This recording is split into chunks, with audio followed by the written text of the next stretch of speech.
Hello everyone, we're all looking forward to welcoming all of our Year 2 to 6 students back to school next week. I just wanted to talk to you today about some arrangements we'll have in terms of picking up and dropping off students starting from next week. So as you're all aware, schools have been told to ensure social distancing of adults on the school grounds, and that includes restricting the number of adults, including parents, on the school grounds. So for the last 2 weeks with our Prep and Year 1 students, we've had processes in place and they've worked really well. I'd like to thank our parents for your support with our new processes. So starting from next Monday, I've been working with Council to put a temporary drop and go facility in our bottom car park. So they've been really supportive of that idea, and that will help alleviate some of the traffic congestion that we might see when all of our students return. I'm encouraging parents to stop, drop and go with their Year 2 to 6 students to avoid any necessary congregations or gatherings around gates.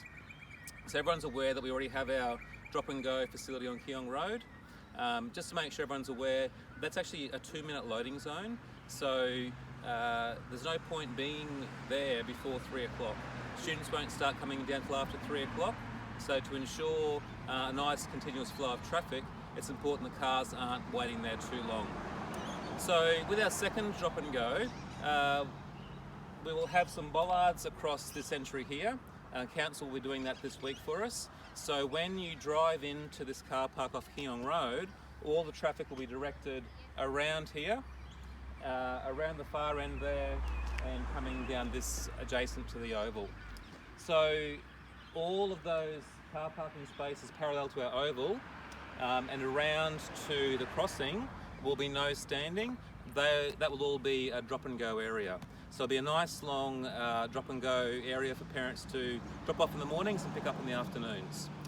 We'll have staff here. Mr. Weedman will be here helping everyone with the new arrangements, and we'll also have a staff member on the gate to help some of our younger students to make sure they know where to go when they arrive at school.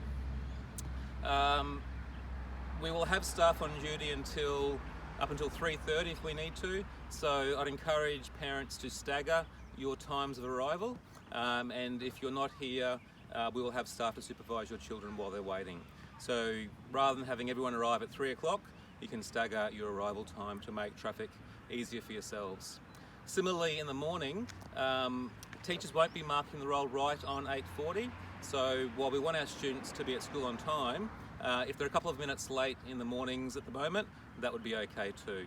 So to help avoid traffic congestion before school. If you live close to our school, I've noticed a lot more of our students are riding their bikes to school this term. I'd also encourage you to maybe walk or ride your bikes on some of those days to help with traffic. So we're looking forward to welcoming everyone back next week, and parents, thank you in advance for your cooperation with our new processes for pick up and drop off next week.